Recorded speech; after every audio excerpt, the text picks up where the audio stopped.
మహోన్నతుడు, మహాగణుడు, సర్వాధికారి, సజీవుడు, పునరుత్థానుడైన యేసుక్రీస్తు ఉన్నతమైన నామంలో నా ఆత్మీయులందరికీ హృదయపూర్వక వందనాలు.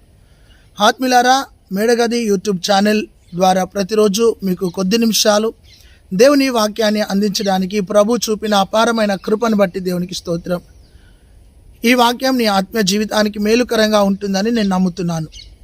ఈ వాక్యాన్ని మీరు వింటున్నప్పుడు, మీరు వీక్షిస్తున్నప్పుడు దేవుని ఆత్మ మీలను తాకాలి అని, దేవుని శక్తితో నువ్వు నింపబడాలని నేను కోరుతున్నాను. నేటి మన దైవ సందేశం ముసుగు. ఆత్మీయులారా, పరిశుద్ధ గ్రంథంలో అనేక రకాల ముసుగుల కోసం రాయబడినది. అయితే ముసుగు అంటే చీకటి అని కొందరు అంటారు. ముసుగు అనేది ఒక పాపం అని కొందరు అంటారు.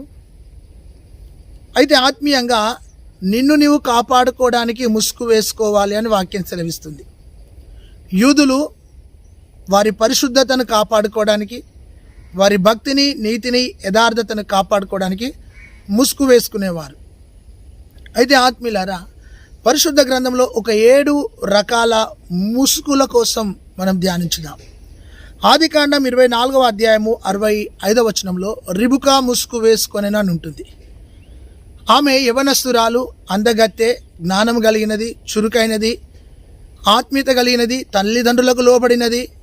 ఆమె ఒంటెలకు నీళ్లు పోసినది, ఎలియాజరుతో చక్కగా సంభాషణ చేసినది, తల్లిదండ్రులను మెప్పించినది. ఆమె ఎలియాజరుతో ముసుగు వేసుకొని వచ్చింది. ఎక్కడికి వచ్చింది అంటే ఆమె ఇస్సాకును చేరడానికి వచ్చింది. ఆత్మీయులారా, గమనించండి, రిబుకా అక్కడ వేసుకున్న ముసుగు ఆత్మీయంగా పరిశుద్ధ ముసుగుకు సాదృశ్యంగా ఉంది. ఆమె ఆత్మీయతను కాపాడుకొని, పరిశుద్ధతను కాపాడుకొని, భక్తిని కాపాడుకొని, నీతిని కాపాడుకొని, ఆమె గుణశీలతను కాపాడుకొని, తను వివాహం కోసం సిద్ధపడి పరిశుద్ధమైన ముసుగు కింద ఇస్సాకును కలుసుకోవడానికి వచ్చింది. దేవునికి స్తోత్రం. ఆత్మీయులారా, వివాహములో ముసుగు చాలా ప్రాముఖ్యమైంది. ముసుగు ఎవరు తీస్తారో వారు జీవితకాలం అంతా ఆమె ముఖం చూస్తూ బ్రతకాలి అని దాని అర్థం. నీ యొక్క ముఖములో చిరునవ్వును చూస్తూ బ్రతుకుతానని ముఖము మీద ఉన్న ముసుగును తీస్తారు. నువ్వు దుఃఖ సమయంలో ఉన్నప్పుడు నీ కన్నీళ్లను తుడుస్తాను అన్న సాదృశ్యంగా ముఖము మీద ఉన్న ముసుగును తీస్తారు. అది పరిశుద్ధమైన ముసుగు. అది తరతరాలకు కలిసి, తరతరాలకు దీవెనకరంగా జీవించడానికి, నీ జీవితంలోనికి కష్టాన్ని, నష్టాన్ని, సుఖాన్ని, దుఃఖాన్ని అనుభవించడానికి, నిన్ను చేరడానికి వచ్చిన ఆ పెళ్లి కుమార్తె ముసుగు కింద వచ్చింది. ఆమె అందం ఇప్పటి వరకు లోకస్తులు చూడలేదు. ఆమె అందాన్ని ఎవరు కూడా చూడలేదు. ఆమె తన అందాన్ని కేవలము తను చేసుకునే నా భర్తకు మాత్రమే నా అందం అంకితమని ముసుగు వేసుకొని స్త్రీ అయిన రిబుకా ఇస్సాకు దగ్గరికి వచ్చింది.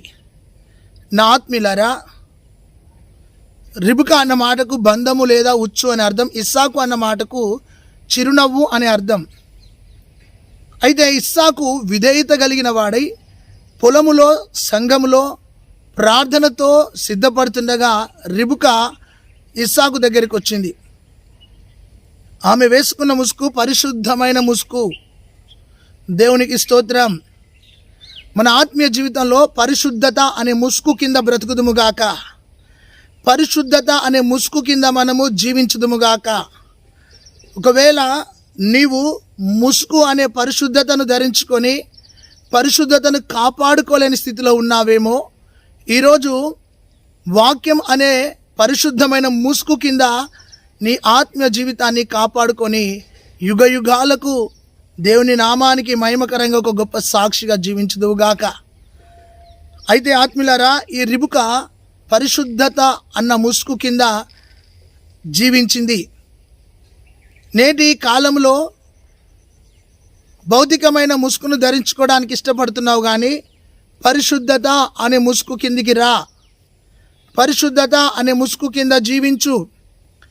పరిశుద్ధత అనే ముసుగు కింద బ్రతుకు అని ప్రభు నీతో మాట్లాడుతున్నాడు. దేవునికి మహిమ కలుగునుగాక. అయితే ఈ రిబుక పరిశుద్ధమైన ముసుగు కింద మూడిటిని కాపాడుకుంది. తన శరీరాన్ని కాపాడుకుంది, తన మనసును కాపాడుకుంది, తన ఆత్మీయతను కాపాడుకుంది, ప్రాణ ఆత్మ శరీరాలను కాపాడుకుంది. దేవునికి స్తోత్రం కలుగునుగాక. అది పరిశుద్ధమైన ముసుగు. దేవునికి స్తోత్రం. కొందరు వివాహం కాకముందుకే వారు కుటుంబ జీవితాన్ని జీవిస్తూ ఉంటారు. వివాహం కాకముందుకే పిల్లలను కంటూ ఉంటారు. వివాహం కాకముందుకే వారు శరీరాన్ని మలినం చేసుకుంటూ ఉంటారు. అయితే నీ ఆత్మీయ జీవితంలో మన చుట్టూ ఉన్న వారు వివాహానికి ముందే రాంగ్ రిలేషన్షిప్ పెట్టుకొని వారి పరిశుద్ధమైన జీవితాన్ని మట్టి పాలు చేసుకుంటున్నారు. వారి పరిశుద్ధమైన జీవితాన్ని మలినం చేసుకుంటున్నారు. మలినమైపోయిన తర్వాత పరిశుద్ధమైన ముసుగు వేసుకొని ఫార్మాలిటీగా వివాహం చేసుకుంటున్నారు. అయితే ఈ వాక్యాన్ని వీక్షిస్తున్నాను ఆత్మీయ సహోదరి సహోదరుడా, నీవు నీ పరిశుద్ధతను కాపాడుకో, నీ నీతిని కాపాడుకో, నీ భక్తిని కాపాడుకో, నీ యథార్థతను కాపాడుకో, నీ గొప్పతనాన్ని కాపాడుకో, నీ విశ్వాసాన్ని కాపాడుకో, నీ యొక్క ప్రార్థన జీవితాన్ని కాపాడుకో అని ప్రభు సూటిగా నీతో మాట్లాడుతుండగా ఈరోజు ప్రభువా నేను పరిశుద్ధమైన ముసుగు కింద బ్రతకడానికి ఇష్టపడుతున్నానని ఒక చక్కటి తీర్మానం తీసుకో. రెండోది నా ఆత్మీయ సహోదరి సహోదరుడా, ఆదికాండం 38వ అధ్యాయము 14వ వచనంలో తామారు ముసుగు వేసుకొని ఉండగా యూదా వెళ్తాడు అక్కడికి. రెండోది శరీర సంబంధమైన ముసుగు కింద పాపం, ముసుగు కింద లోకం, పైకి పరిశుద్ధత, పైకి నీతి, పైకి భక్తి, పైకి యథార్థత, పైకి ఆత్మ, పైకి తెలుపు అని మనం ఊహాలోకంలో బ్రతుకుతూ తామారు వలె శరీర సంబంధమైన ముసుగు, శరీర కోరికలను నెరవేర్చుకునే ముసుగు. ఆత్మీయులారా, నీ శరీరాన్ని జయించు, శరీర కోరికలను జయించు, వ్యామోహాన్ని జయించు, పాపాన్ని జయించు, వ్యభిచారాన్ని జయించు, దుష్ట ఆలోచనలు జయించు, దుష్ట తలంపులను జయించు. ఇక్కడ తామారు వేసుకున్న ముసుగు శరీర సంబంధమైన ముసుగు. ఆ ముసుగు కింద ఉండి ఆమె మోసపోయింది, మోసగించబడ్డది, పాపంలోనికి వెళ్ళిపోయింది. ఆత్మీయులారా, ఈ రోజున శరీర సంబంధమైన ముసుగు కింద నువ్వు జీవిస్తున్నావేమో. నీ శరీరాన్ని ఆస్వాదం చేసుకొని, నీ శరీరాన్ని నీ స్వాధీనంలో తీసుకొని, నీ శరీరాన్ని మలినం చేసుకుంటున్నావేమో. నీ శరీరము దేవుని ఆలయమైనది, నీ దేహము దేవుని మందిరమైనది. అయితే నీ మందిరాన్ని పాడు చేస్తున్నావేమో. ఈ రోజున శరీర సంబంధమైన ముసుగు కింద ఉంటే ఆ ముసుగును పారవేసాయి, ఆ ముసుగును తీసివేసాయి, ఆ ముసుగు కిందికి వెళ్ళి బయటికి రా. ప్రభువే నీతో మాట్లాడుతున్నాడు. రిబుకా ధరించినది పరిశుద్ధమైన ముసుగు ధరించినది, పరిశుద్ధమైన వివాహంలో పాలు పొందింది, తరతరాలకు దీవెనకరంగా నిలబడ్డది. తామారు శరీర సంబంధమైన ముసుగు వేసుకొని ఆ ముసుగులో తన నీతిని, భక్తిని, తన ఆత్మీయతను పోగొట్టుకుంది. అయితే ఆత్మీయులారా, కృప ఆమెను ఆవరించింది, కానీ ఆమె శరీర సంబంధమైన ముసుగు కోరికలను నెరవేర్చుకోవడానికి, ఆశలను నెరవేర్చుకోవడానికి, నీకు పుట్టిన నీ యొక్క లోపట కలుగుతున్న నీ యొక్క ఆలోచనలను నీవు శరీరం ద్వారా నెరవేర్చుకుంటున్నావేమో. ఈరోజు శరీర సంబంధమైన ముసుగులో నుండి బయటికి రా. యోబు గ్రంథం 24వ అధ్యాయం 15వ వచనంలో ఉంటుంది. అక్కడ పాపం అనే ముసుగు కింద ఒక స్త్రీ బ్రతుకుతుంది. అయితే ఆత్మీయులారా, ఈ రోజున నీకు అందం ఉందని, నీకు జ్ఞానం ఉందని, నీకు చదువు ఉందని, నీకు ఉద్యోగం ఉందని, నీకు ప్రాపర్టీ ఉందని, నీకు పలుకుబడి ఉందని, బ్యాంక్ బ్యాలెన్స్ ఉందని, నాకేం కాదులే అని నీ శరీరాన్ని నీవు మలినం చేసుకుంటూ బ్రతుకుతున్నావేమో. అయితే ఈ రోజున నీ మీద ఉన్న ఆ శరీర సంబంధమైన ముసుగును తీసి పారవై. దేవునికి స్తోత్రం కలుగునుగాక. ఇంకెంతకాలం శరీర సంబంధమైన ముసుగులో బ్రతుకుతావు? ఆ ముసుగులో నుండి బయటకు వచ్చి పరిశుద్ధాత్మ శక్తితో నింపబడు, పరిశుద్ధాత్మ బలముతో నింపబడు, పరిశుద్ధాత్మ అగ్నితో నింపబడు, పరిశుద్ధాత్మ తేజస్సుతో నింపబడు.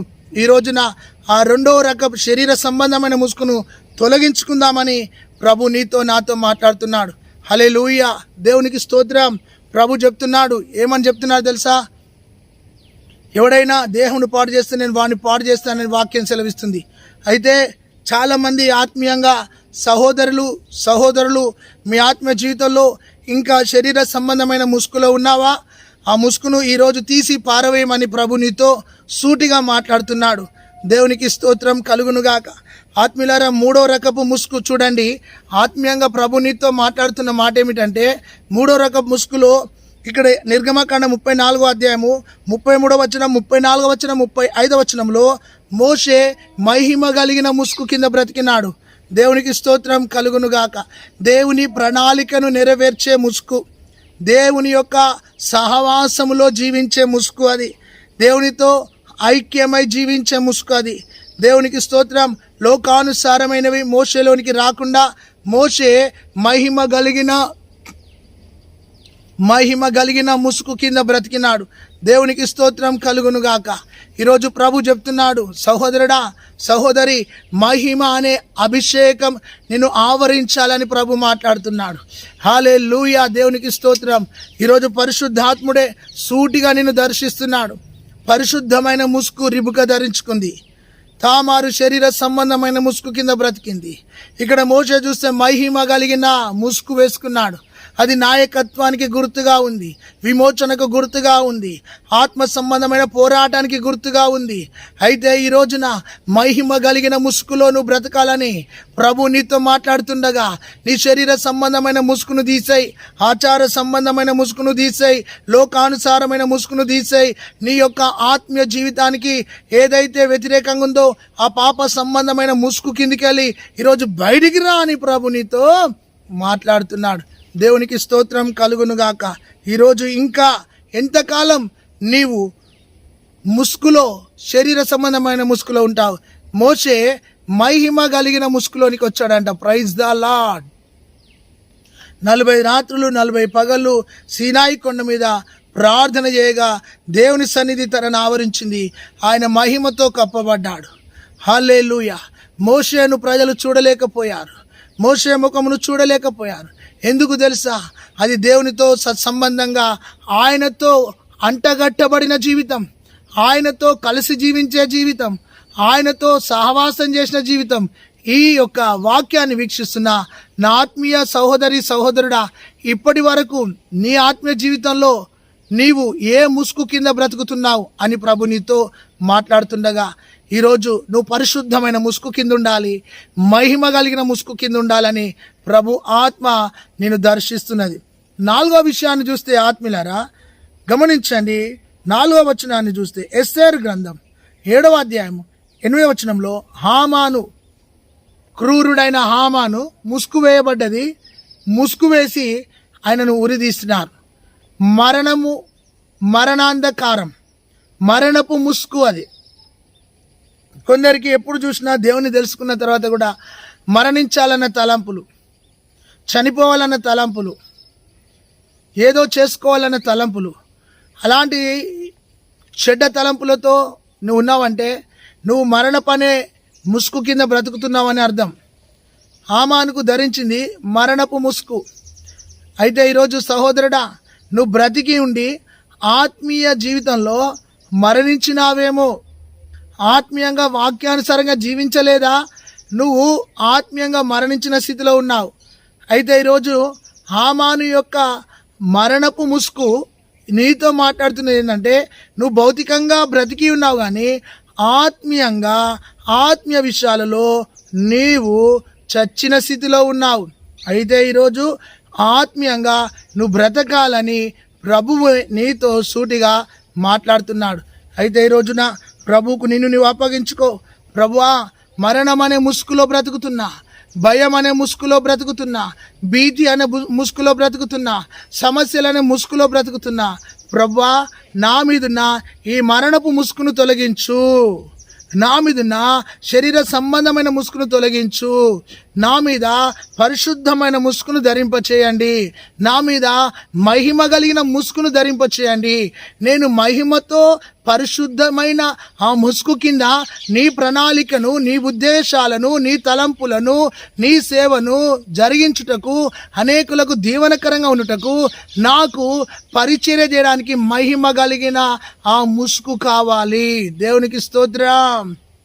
ఆత్మీయులారా, ఈ రోజున నీ ఆత్మీయ జీవితంలో ముసుగు అనగానే ఏమిటో ఈ ముసుగు అని నువ్వు అనుకుంటున్నావు, కానీ ఇప్పటి వరకు భక్తిలో నువ్వు జీవిస్తూ, భక్తిలో నువ్వు నడుస్తూ, లోకానుసారమైన ఆచారపు ముసుగులో నీవు ఉంటే ఆచారపు అనే ముసుగుని తీసి బయటపారే.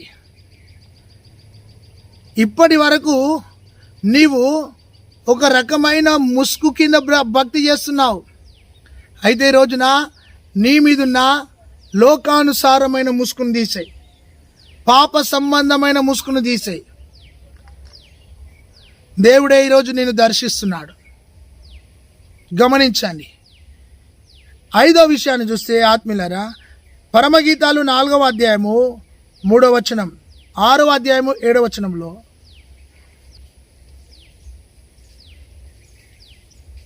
ప్రియురాల నీవు ముసుగు కింద గువ్వ కన్నుల వలె నువ్వు ఉన్నావు అంటాడు. గువ్వ కన్నులు, నిరీక్షణతో కూడిన ముసుగు, ప్రియుని కోసం ఎదురు చూస్తున్న ముసుగు అది. గమనించండి. రాకడకు, నిరీక్షణకు సిద్ధపడి ఆయన యొక్క రాకడ కోసం ఎదురు చూచే ముసుగు కింద ఉన్నది. హల్లెలూయా! ఎంత గొప్ప విషయము! ఈ యొక్క సంఘం నిరీక్షణ కలిగిన ముసుగు కింద బ్రతుకుతుంది అని అర్థం. నిరీక్షణ లేకపోతే నీవు దీవించబడలేవు. ఆయన నేను త్వరగా వచ్చుచున్నాను అన్నాడు. ఆయన రాకడ ఆలస్యమవుతున్నా కానీ నిరీక్షణను కలిగి నువ్వు బ్రతుకు. అయితే సులమితి నిరీక్షణ కలిగిన ముఖముతో, నిరీక్షణ కలిగిన ముసుగుతో తన ప్రియుని కోసం ఎదురు చూస్తుంది. ప్రియమైన సహోదరుడా, సహోదరి, మనకంటూ ఒక నిరీక్షణ ఉంది. ఆ పెళ్లి కుమార్తెలు సిద్ధపడి వచ్చారు, కానీ వారు అందరూ కునికి నిద్రించినారు. ప్రియుని స్వరం, పెళ్లి కుమారుని స్వరం వినబడగానే 5 దివిటీలు వెలుగుతున్నాయి, 5 దివిటీలు ఆరిపోతున్నాయి, 5 ఎత్తబడుతున్నారు, 5 విడవబడ్డారు. అయితే ఈ రోజున నీ ఆత్మ జీవితంలో నిరీక్షణ కలిగిన ముసుగు కింద బ్రతుకు అని ప్రభు చెప్తున్నాడు. హల్లెలూయా! నీ నిరీక్షణ నిన్నెన్నడూ సిగ్గుపరచదని దేవుని వాక్యం సెలవిస్తుంది. ఆత్మీయంగా ఈ సులమితి సంఘానికి సాదృశ్యంగా ఉంది. తన ప్రియుని రాక కోసము గువ్వ వలె ఎదురు చూస్తుంది. ఆ గువ్వకు మూలిగే స్వభావం ఉంది. ఆ గువ్వ జతలుగా జీవిస్తుంది. ఆ గువ్వ ఎగిరి ఎగిరి పైన ఎగిరి జీవిస్తుంది. అది బండ సందుల్లో జీవిస్తుంది. అది శ్రేష్టమైన ఆహారం తింటుంది. ఆత్మీయంగా ఆ గువ్వ సంఘానికి గుర్తుగా ఉంది. ఈ రోజున నీ ఆత్మ జీవితంలో సంఘమా, నీవు నిరీక్షణ కలిగిన ముసుగు కింద ఆయన రాకడ కోసం ఎదురు చూచే సంఘంగా నీ ఉండాలని ప్రభు నీతో సూటిగా మాట్లాడుతున్నాడు. అయితే ఈ రోజున ఏ ముసుగు కింద నువ్వు భక్తి చేస్తున్నావు ఆలోచించు. ఏ ముసుగు కింద నువ్వు జీవిస్తున్నావు ఆలోచించు. ఏ ముసుగులో నువ్వు బ్రతుకుతున్నావు? భ్రమ పెట్టే ముసుగు కింద ఉన్నావా? భ్రమ అనే ముసుగులో ఉన్నావా? ఆలోచించండి. లేదంటే ఆత్మీయులారా, వెలుగు సంబంధమైన ముసుగులో ఉన్నావా? చీకటి సంబంధమైన ముసుగులో ఉన్నావా? వెలుగులో వెలుగు రాజ్యాన్ని కడుతూ, చీకటిలో చీకటి రాజ్యాన్ని కడుతూ, అటు వెలుగు ముసుగును ఇటు చీకటి ముసుగును వేసుకొని నటన కలిగిన ముసుగు వేసుకొని బ్రతుకుతున్నావా? ఆలోచించు. ఈ రోజున నీ మీద ఏ ముసుగు ఉందో ఆలోచన చేయని ప్రభు నీతో సూటిగా మాట్లాడుతున్నాడు. దేవునికి స్తోత్రం కలుగును గాక. 6వ విషయాన్ని చూస్తే ఆత్మీయులారా, 2 కొరింథీ పత్రిక 3వ అధ్యాయం 16వ వచనం 18వ వచనంలో, మోషే ధర్మశాస్త్రమును వారు చదువుతున్నప్పుడు ప్రత్యక్షతను గ్రహించలేని దేవుని యొక్క ఉన్నతమైన ఉద్దేశాలను గ్రహించకుండా వారు ముసుగు కింద బ్రతుకుతున్నారంట. గుడ్డితనం అనే ముసుగు. ఏ తనం అది? గుడ్డితనం అనే ముసుగు కింద బ్రతుకుతున్నారు. ఆత్మనేత్రాలు మూయబడ్డాయి. వారు లేఖనాలను గ్రహించలేని అంధులైన జీవితం. ఆత్మీయ గుడ్డితనం అనే ముసుగులో బ్రతుకుతున్నావా? ఆత్మీయ గుడ్డితనం అనే ముసుగు నీ మీదకి వెళ్ళి తొలగించుకొని నీవు క్రీస్తు ప్రత్యక్షతను కనులారా చూస్తూ బ్రతకాలని ప్రభు నేను దర్శిస్తున్నాడు. ఈ రోజున ఆత్మీయంగా కొరింథీ సంఘాన్ని చెప్తున్నాడు, కొరింథీ సంఘమా, మీరు దేవుని వాక్యాన్ని ధ్యానిస్తున్నారు కానీ మీ కనుల మీద ముసుగు ఉన్నది. అయితే ఆ ముసుగును తొలగించుకొని దేవుని ప్రత్యక్షతను చూడండి. కొరింథీ సంఘంతో దేవుడు సూటిగా మాట్లాడుతున్నాడు. ఏమని? మీరు గుడ్డితనం అనే ముసుగులో ఉన్నారు. ఆత్మీయంగా దేవుని మహిమను చూడలేని పరిస్థితి, దేవుని గొప్పతనాన్ని చూడలేని పరిస్థితి, దేవుని వైపు చూడలేని పరిస్థితి, దేవుని యొక్క శక్తిని గ్రహించలేని పరిస్థితిలో ఉన్నారు. ఈరోజు నా ఆత్మీయ జీవితంలో మనము పరిశుద్ధమైన ముసుగు కింద ఉండాలి. మహిమ గల ముసుగు కింద పరిచర్య చేయాలి. అంతే, నిరీక్షణ కలిగిన ముసుగుతో ప్రభుని ఎదుర్కోవాలి. అంతేకాదు ఆత్మీయులారా గమనించండి, దేవుని యొక్క ఉన్నతమైన ప్రణాళిక కోసం సిద్ధపడే ఔన్నత్యం కలిగిన ఆ శక్తి కలిగిన అభిషేకాన్ని పొందుకొని మనము జీవించాలి. కానీ శరీర సంబంధమైన ముసుగు మనలో ఉండొద్దని ప్రభు నీతో మాట్లాడుతున్నాడు. గుడ్డితనం అనే ముసుగు నీలో ఉండొద్దని ప్రభు నీతో మాట్లాడుతున్నాడు. మరణము అనే ముసుగు కింద నువ్వు బ్రతకద్దని ప్రభు నీతో మాట్లాడుతున్నాడు. అయితే గమనించండి, సంఖ్యాకాండం 5వ అధ్యాయంలో ఒక భర్త ఒక భార్యను యాజకుని దగ్గర తీసుకొచ్చాడు. యాజకుని దగ్గర తీసుకొచ్చినప్పుడు ఆమె ముసుగును తీసి అక్కడ ఒక కార్యం జరుగుతుంది. ఈమె అపవిత్రురాలా పవిత్రురాలా అని తన భర్త యాజకుని దగ్గర తీసుకొచ్చాడు. అయితే నీళ్ళలో చేదును కలిపి ఆమెకు తాగిస్తే ఆమె కడుపు ఉబ్బిందా, ఆమె పాపంలో ఉన్నట్టు. అయితే గమనించండి, నిర్ధారణ కలిగిన ముసుగు కిందకెళ్ళి ఆమె బయటకు వచ్చింది. ఆత్మీయులారా గమనించండి, ఏమిటి ఆ ముసుగు అంటే, ఆత్మీయంగా ప్రభు నీతో మాట్లాడుతున్నాడు. నీ ఆత్మీయ జీవితంలో నీవు నీ క్యారెక్టర్ గుణశీలాన్ని కాపాడుకొని దేవుని కోసము ఒక పరిశుద్ధమైన కుటుంబ జీవితం జీవించే ముసుగు కిందికెళ్ళి నువ్వు ఒకవేళ లోకానుసారమైన ముసుగులోనికి వెళ్ళి నీ జీవితాన్ని పాడు చేసుకున్నావా అని నిర్ధారణ జరుగుతూ ఉంది. అక్కడ ఆత్మీయంగా గమనించండి, దీని ద్వారా మనము నేర్చుకోవాల్సిన విషయం ఏంటంటే అనుమానపు ముసుగు. ఏ ముసుగు? అనుమానం అనే ముసుగులో కుటుంబాలు జీవిస్తున్నాయి. అపనమ్మకం అనే ముసుగులో కుటుంబాలు జీవిస్తున్నాయి. గమనించండి, ప్రేమ లేదు, భ్రమ అనే ముసుగులో జీవిస్తున్నారు. భర్త మీద భార్యకు నమ్మకం ఉండదు, భార్య మీద భర్తకు నమ్మకం ఉండదు. వాళ్ళిద్దరు ముసుగులోనే కలుసుకుంటారు, ముసుగులోనే జీవిస్తారు, ముసుగులోనే బ్రతుకుతారు, ముసుగులోనే నడుస్తారు. ఈ రోజున నీ కుటుంబాన్ని ఏ ముసుగు ఆవరించింది? ఆ ముసుగులో నుండి బయటికి రాని ప్రభు చెప్తున్నాడు. ఈ రోజున గుడ్డితనం అనే ముసుగులో ఉన్నావా? లేదా భ్రమ అనే ముసుగులో ఉన్నావా? లేదా మరణం అనే నీడ కలిగిన ముసుగులో ఉన్నావా? లేదా శరీర సంబంధమైన ముసుగులో ఉన్నావా? ఈరోజు ప్రభువా, నేను ముసుగులో నుండి బయటకు వచ్చి మహిమ కలిగిన ముసుగు కింద బ్రతుకుతా, పరిశుద్ధత కలిగిన ముసుగు కింద బ్రతుకుతా, నిరీక్షణ కలిగిన ముసుగు కింద బ్రతుకుతా అని నన్ను అభిషేకించని అడుగు. ఈరోజు ప్రభు సూటిగా నీతో 3 విషయాలు మాట్లాడుతున్నాడు. నీ మీదున్న అభిషేకాన్ని పాడు చేసుకోకు, నీ మీదున్న ఆత్మీయ సాక్ష్యాన్ని పాడు చేసుకోకు, నీ ద్వారా దేవుని నామము బహుబలంగా ప్రకటించే ఆ యొక్క కృపని ఆవరించింది, కృపను దుర్వినియోగం చేసుకోకు. ఈరోజు నిన్ను నీవుగా ప్రభుకు అప్పగించుకొని, ప్రభువా నాలో ఉన్న మలినాన్ని తొలగించు, నాలో ఉన్న పాపాన్ని తొలగించు, నాలో ఉన్న చీకటిని తొలగించి నేను నీ కోసం జీవించుటకు, పరిశుద్ధమైన ముసుగు కింద నేను బ్రతుకుటకు నన్ను అభిషేకించు అని నువ్వు అడిగితే ప్రభు నిన్ను అభిషేకిస్తాడు, ప్రభు నిన్ను దీవిస్తాడు. కాబట్టి ఈ రోజున నిన్ను నీవుగా దేవునికి అప్పగించుకొని, ప్రభువా నన్ను ఆత్మతో నింపు, అగ్నితో నింపు, అభిషేకంతో నింపు, కృపతో నింపు, వెలుగుతో నింపు అని అడిగితే ప్రభు నిన్ను వెలుగుతో అభిషేకిస్తాడు, తన కృపతో నిన్ను అభిషేకిస్తాడు, పరిశుద్ధాత్మతో అభిషేకిస్తాడు. దేవుడు నిన్ను దీవించునుగాక. ఆమెన్. పరిశుద్ధుడా, ఈ వాక్యాన్ని నీరుకట్టి ఫలింపజేసి నీ నామాన్ని గణపరచుకోమని, శరీర క్రియలను జయించే కృప అభిషేకం అందరికీ దయచేసి పరిశుద్ధమైన ముసుగు కింద భక్తి చేయట కృప చూపమని యేసు నామంలో ప్రార్థించి పొందినాం తండ్రి. Amen, amen, amen. God bless you. Praise the Lord. ఈ వాక్యం నచ్చితే ఇతరులకు షేర్ చేయండి, యూట్యూబ్ను సబ్స్క్రైబ్ చేసుకోండి, ఒక చక్కటి కామెంట్ పెట్టండి, లైక్ కొట్టండి. హల్లెలూయా.